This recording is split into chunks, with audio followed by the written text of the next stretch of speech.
Yung asawa mo kapapasok lang? Ah, bago lang. Papabulong pa nga daw po. May request na po kami galing sa paligid. Sa tabi po mismo. Ang doktor.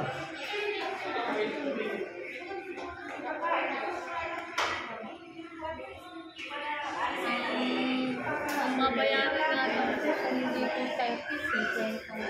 Dito? Pablong na. Ah, private siguro, no? Pero hindi pa naman daw po. Bro, Maro, yung sabot, di ba sabot yun? Nakakalakad ba asawa mo? Nakakalakad? Ano po, nahirapan po sa maglakad kasi po tumatakot po hanggang dito po. Eh, depende daw po sa aplastic anemia daw.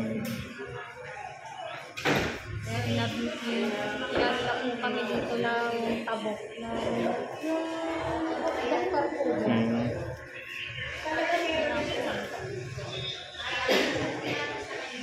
Diretso na po kami dito kasi meron na po kami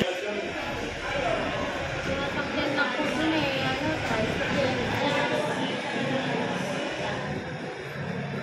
Meron naman po.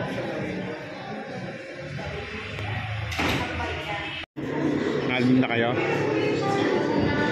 July 30, kakalabas lang po namin ng office. Yun, sakit daw po ng asawa ni ate, aplastic anemia. Kaya bibidyoan kita.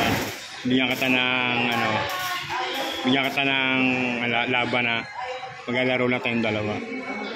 Bawat basa mo ate, 20 pesos ha. Ha? Okay, basa.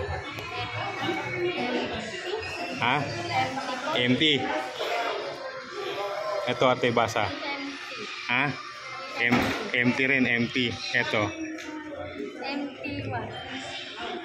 Empty lang din yan, empty. Empty. Ano basa niya ate? Empty. Ito ano basa? Wala po nakasulat. Ha? Wala po nakasulat. Pag nasagot mo yan ate, 100. Ito 20 isa. Ito 100.